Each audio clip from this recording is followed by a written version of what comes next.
Hey everyone, how you doing today? We have the lovely Laura Morby back for episode number 3. And yes, it is still Mother's Day, so we must start there. Happy Mother's Day, Laura. Thank you so much. Of course. And these will all be posted today, so it'll actually be on Mother's Day. So I don't mess Love around. that. These will all be up today. But you know what we're going to talk about today is this CDC eviction moratorium. You've done some deep dive, right? There's now 3 different judges who've said, no, no, no, no, that's not legal. But I know you do your evictions. I have some stories to tell on this front, but you've done some research. What have you found? Okay, so um, the first thing that I wanted to ask you, so the Yep. person who made the order, which I think is funny because I don't think a lot of people realize this, or I should say the organization that made this order is the CDC, so the Center for Disease Control. Do you think that that was within their rights and power to tell you can't evict a non-paying tenant? Absolutely not. And I've talked to endless number of lawyers and attorneys, and it is absolutely outside the purview of the CDC. They have never had that authority. Congress has never given that authority. They cannot. They're not supposed to do anything with interstate commerce. No freaking way was this okay. Sorry, I'm Exactly. a And little so upset. someone finally stepped up to the plate today and said that that was not okay. Mm-hmm. And so it was vacated. So of course, the Biden administration with Department of Justice has now moved to appeal. So we'll see how this all plays out. But this was pretty big news this week. Yeah. So how I feel about it, let's see. So we've been through quite a few months this year where we have so many tenants not paying rent that we're making $22,000 a month in mortgage payments and no income coming in from tenants. So getting somebody out, I have been successful at evicting tenants during this, and how I have been successful. So, first of all, your tenant has to give the CDC declaration to the courts, and Mm-hmm. some of them don't know that. Mm-hmm. You also have to make sure that your mortgage that you have on the property isn't federally backed or certify that it's not. Otherwise, you're in hot, hot, hot water. So that makes it hard for us, of course, because a lot of them are. Mm-hmm. A lot of us do have debt on property, and of course, yeah, a lot of it is federally backed mortgages. So it's Yep. like, great, now we can't do anything. So for specifically, so let's go into one gentleman. So we had a tenant who hadn't paid rent since October, and so we just recently got him out. So this was quite the long saga. So I'm a little bit too nice, so reach out to him multiple times a month, nothing. This goes on for 3 months, and if you're a tenant and you're having problems, one of the things that you should do is reach out to your landlord. Mm-hmm. Try to set something up, communicate. The fact that you're not communicating is weird, It's just weird. It's just irresponsible and it's weird. That would be the first thing that I would do if I knew I was going to be having trouble making a housing payment. I'd be reaching out to the person and saying, "Hey, I'm going to have a hard time this month. Can we do something to work around this?" I Right. wouldn't ignore somebody for 3 months. So we go through the eviction process. We didn't have a federally backed mortgage on that one. So great. Move forward with it. And he waited until the day before his hearing and sent us that CDC declaration, which we were like, oh, okay, great. This is so awesome. Thank you for doing that. I don't know how many people are familiar with what's on that CDC declaration, but there's a lot on there. And one of the things that you have to be certifying is that um, you've made your best efforts to work out something with your landlord and to make partial payments. Well, at this point, this guy hasn't paid us in 5 months. We haven't heard from him. We didn't hear from him until he got served his eviction notice. Mm-hmm. So that's a lie. That he can't earn more than $99,000 a year. That was a lie. We obviously qualified him to get into the house, and he hadn't lost his job at that point. It also says that if you get evicted, it actually says that you're likely to become homeless. So that's interesting too. So they're certifying on all this under, threat of perjury that this is all true. What was interesting though here in Arizona is he was able to submit that, no proof, and we couldn't evict him. Mm. And so after talking to our eviction attorney, They said the burden of proof is now on us. How am I supposed to figure that out? How am I supposed to prove that? How am I supposed to prove that he didn't try to get government assistance? That's another thing that's on that declaration, that he tried to get government assistance to help pay for the rent. Because that is true. Tenants can go after help. There are programs out there that will help them pay their rent. Obviously, this guy didn't do that. So we were left with such a weird thing. And what was interesting about this particular tenant is he knew a big investor here in the state, family friend, and got this guy to offer to pay for the house cash and catch his rent back up. So we ended up selling to this big investor in Arizona, and he was even like, he called us. He's like, I know I'm making a mistake. This kid is a family friend. I know his parents really well, and I'm doing this as a favor. And I just got to move my money. He did a 1031 exchange, and so Pace was like, it's a tax thing, like he knows it's not smart, but, hopefully this kid will pay him, to not destroy a family relationship. So it's just interesting to think about, how many people are behind on rent. And, I'm a different generation, of course, than you. I've got friends who I see them, I think this obviously speaks to our demographics too, like who I attract, I guess. But I've got some friends who have voiced opinions that they feel as though you shouldn't be allowed to be a landlord. Yeah, I get that a lot.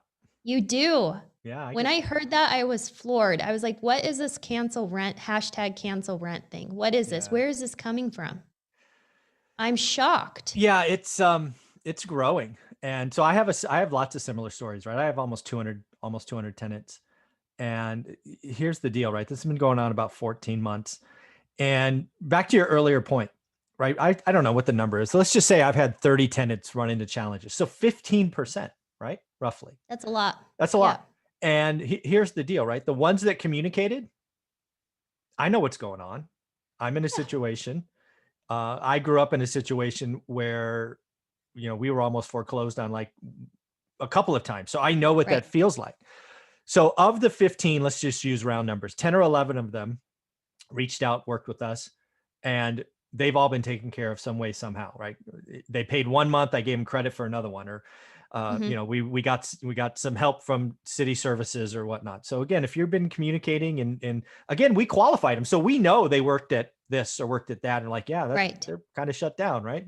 Right. So again, I don't know, I think I've eaten 40 to 50 grand in rent that I'll never see, but my choice. Right.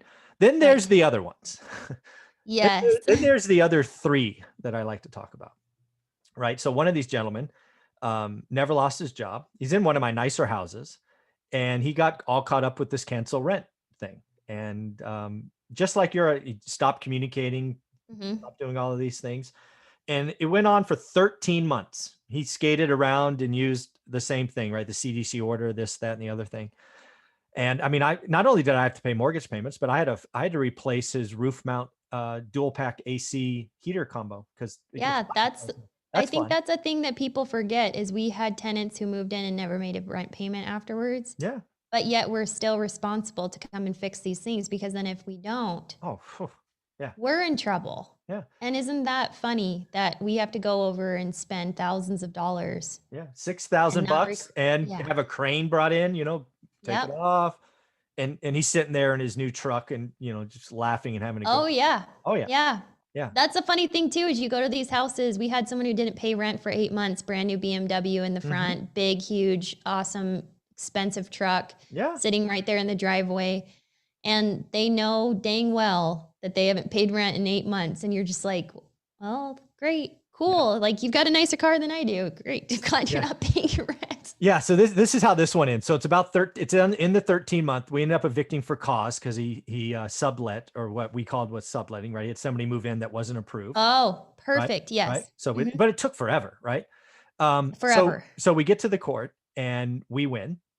And jackass. Then he comes over. Then he comes over and says, why don't we fill out the Gavin Newsom's California governor, and I can get you the 80% via this program. right? So No, let's he just didn't. say, yeah, he did. So Ugh, let's just say he owes 40 grand or 30 grand. And yeah. he's like, hey, why don't you take 24 grand from here and I'll make up the difference. I'll file a stipulation and I'll just start paying rent. And frankly, I don't know about you, but when you push me, I push back harder. So I would Right. not take a freaking dime Mhm. from anything. I'm going to Yeah. hit that guy for maximum judgment. It'll be on his credit for 10 years. And the Perfect. sheriff showed up to move stuff. No, sorry. Beautiful. He will, no, no. Absolutely not. Yeah. Yeah. Some people say, why didn't you take the 24 grand? I'm like, at that point, it wasn't about the money. He pushed me. I pushed back harder. Yeah. Here in Arizona, if you take something during the eviction process, if you even accept a penny from them, Starts, yeah. starts it over. You can't do it for that month. Isn't Nope. that gross? It's like, to me, that's so backwards because it almost seems like if someone has the opportunity to give you like $1,500, like obviously they still owe you thousands, but why can't you take that? You can't. Nope. Isn't that weird? Yeah. My No, gosh. yeah. So back to the CDC thing, right? It's not, I've talked to many attorneys on this, right? The CDC was trying to buy time. And Mhm. let's not forget the CDC order started under the Trump administration. And oh, by the way, Yes, it Trump's a did. real estate guy. So Yes, let's yes, just it did. acknowledge didn't start under Big Bad Blue. It started under Big Bad No. Red. Let's just be clear, Yes, it did. Yeah. right? Yep. And they were just trying to buy time because they know the wheels of justice turn slow. It's now been Mhm. almost a year. I don't Right. think the CDC has the balls to extend it. I think it expires June 30th. June What about you? 1st. Or June Yeah. 1st? June 1st? June I 30th? think it's June. I thought it was June Let's just 1st. say June. I think it's Okay, June in 30th. June, yes. There you go. Do you think it gets extended?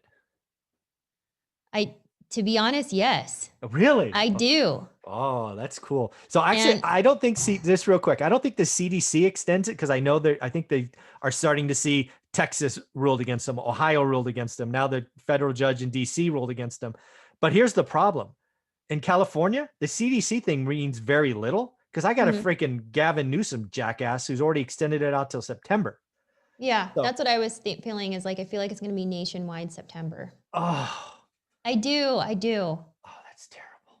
It's just I don't know. We need a class action lawsuit against the CDC at this point. I know.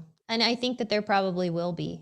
Yeah, but it'll be There have after been the fact. people who have been, fighting for landlords. That's the funny thing that I just think is so interesting is to have this idea that you're not allowed to own property as an investment and that it should be all government controlled. And Oh, I'm not saying there's not an affordable housing issue. no, I'm not not at saying all. there's not a homelessness crisis. I'm not saying that. But I think that that's just such an odd thing to say because some people don't have a retirement. They're not going to get a pension. They don't have a 401k. Owning property is a lot of people's retirement plan. Mhm. And that's not a bad thing. And it's not a bad thing to be I just don't understand where this villainization of landlords comes from. And then when it's like, well, as a landlord, I don't have, not us, but just say someone else, say a little mom and pop investor who owns 2 properties. We don't have the money to keep making mortgage payments. And then, that cancel rent culture, their culture is the wrong way to say that, but that argument right back is, well, then if you can't afford it, then you shouldn't own it. Yeah. If someone else is affording it for you, then you shouldn't own it. And it's like, Oh my what God. are you talking about? Someone's worked hard enough to be able to Yeah. pick up a few rental properties. They're trying to have a safety net for a loss of income or, Yeah. plan for a retirement. So many reasons why you would want to Yeah. own an And, investment. and they've sacrificed. I mean, that's the thing that drives me Yes. is they think these landlords are all these, especially mom and pops. They think they're all these wealthy, folks. They're not. They're people that live below their means for decades. You know how hard Yes. it is to buy a rental home? It takes forever to save up that. Yes. Because again, you buy an investment house, you're putting 20 or 25% down, not this jackass 3.5%. It's hard to Yes. do. Pace and I met this wonderful woman through Homevestors, and she's an elderly lady. She's about 70 years old, but she was a teacher.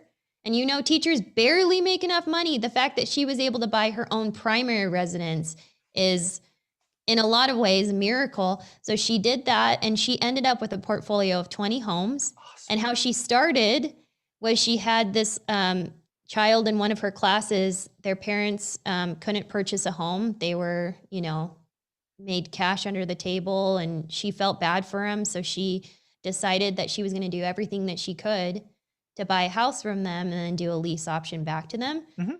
And she didn't know what she was doing. She was like 30 years old, Hmm. school teacher. She had no idea what she was doing. She figured it out. She set it up, and it worked out so well for her that she he referred someone else to her, like, hey, this lady might be able to figure out how you can, Yeah. and then she was able to, by doing a lease option, of course, they have a home ownership mentality rather than a tenant mentality. So she Yep. wasn't liable for all these repairs. It was like, well, you essentially own the house, Mhm.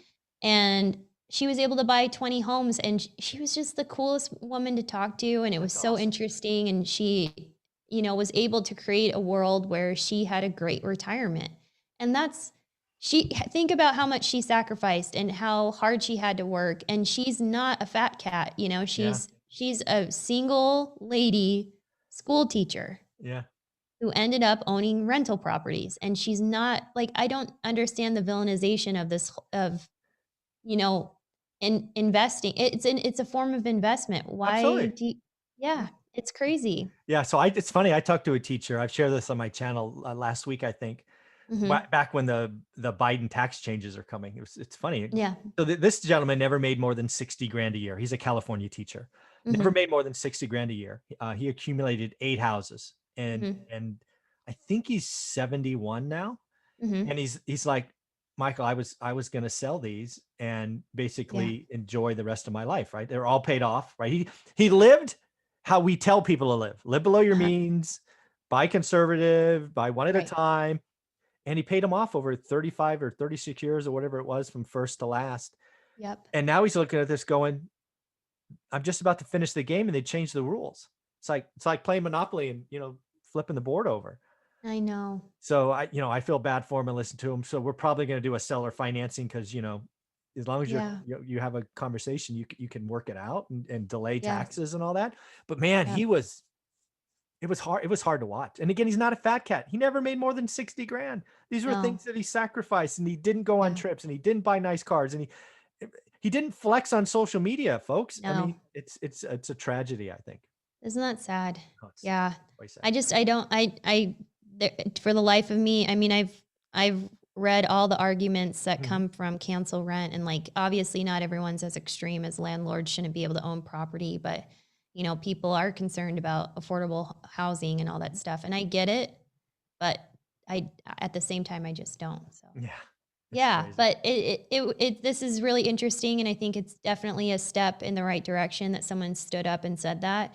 And I think that's another thing that people are forgetting. If you're not a landlord or you don't understand things, you think, "Oh, you're just mean and you don't have a Yeah. heart and all you care about is money." And there already are government programs in place to help tenants with their rent, and if they're not doing it, then and if they still have their job, they're just choosing not to pay rent. If they're driving luxury vehicles, then we've got another issue at hand, and we had someone who moved from California, moved into one of our properties, never paid a dime after their initial rent payment. And they didn't respond to any any communication, none. And then we, served them with their eviction notice, nothing. They didn't even show up to their hearing. Hmm. They didn't send in the CDC declaration. And then they just disappeared back to California and left a house full of stuff. Yeah. The good And U-Haul truck move. Yep, I've seen that. yeah. But here in Arizona, you have to keep their stuff for 14 days and allow Yes. them access 2 to come weeks. get it. So I let a few days go by, didn't hear anything. And so I'm like, I don't want her stuff. I like, this is crazy. I want her to take her stuff. I want her to, I don't want to be that person. And so I reached out to her, no response. Reach out again, no response. And then finally she came back from California. She, was there for a couple of hours. And what's funny is Pace put a version of this online kind of describing the situation, and he got a lot of stuff like, you're a terrible person, how dare you take her stuff? And it's like, we're not a storage locker for free. Already this person lived in our house for 5 months for free.